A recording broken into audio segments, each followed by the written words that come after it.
लोकसभा चुनाव से पहले जो 4 राज्यों के चुनाव परिणाम आए हैं उससे बीजेपी उत्साहित है। बीजेपी 3 राज्यों में सरकार बनाने जा रही है, लेकिन बीजेपी के तमाम नेता ये कह रहे हैं कि ये इंडिया गठबंधन की बड़ी हार है। हमारे साथ आरजेडी के मुख्य प्रवक्ता हैं शक्ति यादव जी। सर, जो आपका गठबंधन है इंडिया गठबंधन, उसकी बड़ी हार हो गई 3 राज्यों में। गठबंधन की कोई हार नहीं है, ये हार कांग्रेस पार्टी की है, क्योंकि इंडिया गठबंधन साथ में चुनाव उन राज्यों में नहीं लड़ रहा था। और तेजस्वी प्रसाद यादव जी ने बहुत पहले, इंडिया गठबंधन बनने के पहले ये संकेत दिए थे कि कांग्रेस एक बड़ी पार्टी है, छतरी में लेकर के चलना है, लेकिन यह ध्यान देना होगा कि जो रीजनल पार्टियां अपने राज्यों में मजबूत है और लीड कर रही है, ड्राइविंग सीट पर उनको बैठाना होगा। और जिन जिन राज्यों में उनकी जो भी हैसियत है उसके हिसाब से उनको प्रतिनिधित्व देकर के साथ लेकर के चलना। उसका घोर कहीं न कहीं अलग दिखा, घोर रूप से अलग दिखा गया, और कांग्रेस पार्टी की हार है। जनादेश का हम सम्मान करते हैं, जनता का आदेश है। ये मोदी की मैजिक की जीत नहीं है, ये विखंडन की जीत है। जो विखंडन हुआ वोटों का, उसका जीत है। और कैंडिडेट के चयन में हर लोगों ने अपने अहंकार में काम करना शुरू कर दिया।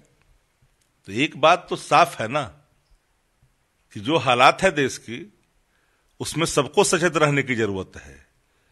और मैं खुले मन से कहता हूं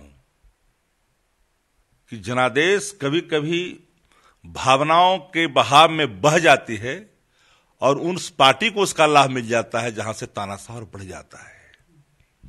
अच्छा, ये बताइए कि आपको लगता नहीं है कि मध्य प्रदेश में रैली नहीं हो पाई, जो गठबंधन है मजबूती के साथ चुनाव नहीं लड़ पाया? सब लोगों ने कहा था कि रैली होना चाहिए मध्य प्रदेश में। अगर रैली हो गई होती तो भाजपा कहीं दिखती ही नहीं। तेजस्वी जी प्रचार में नहीं गए, जाते तो और अलग। तेजस्वी जी हों, नीतीश जी हों, शरद पवार जी हों, जो और घटक दल है इंडिया गठबंधन के, वो सबका जो एक सांकेतिक प्रतिनिधित्व भी अगर वहां होता तो भारतीय जनता पार्टी कहीं दिखाई नहीं पड़ती। कांग्रेस को आत्ममंथन करनी, हमने पहले ही कहा कि कांग्रेस को आत्ममंथन करने की आवश्यकता है, चिंतन करने की आवश्यकता है।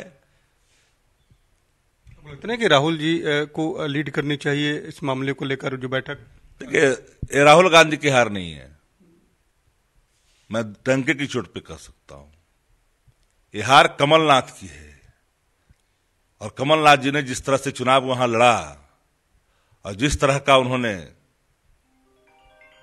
भाव प्रकट किया, वह एक हार का भी कारण है।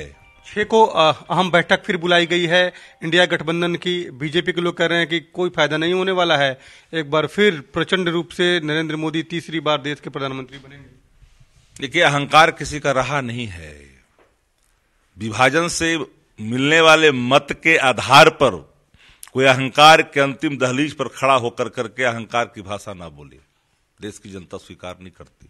6 को बैठकों की क्या एजेंडा रहेगा? क्या इस मुद्दे पर भी? सारे मुद्दों पर चर्चा, बैठक जब होगी तो सभी मुद्दों पर चर्चा होगी और सब लोग अपनी बात रखेंगे। सीट को लेकर भी लगता है फाइनल हो जाएगा। अब तो जो चीजें पहले से ही कहा गया था, और हम लोग तो पहले से कह भी रहे थे कि सब लोग जब एक मंच पे आ जाकर के कलेक्टिव एक जो मैसेज जाना चाहिए था वो नहीं जा पाया।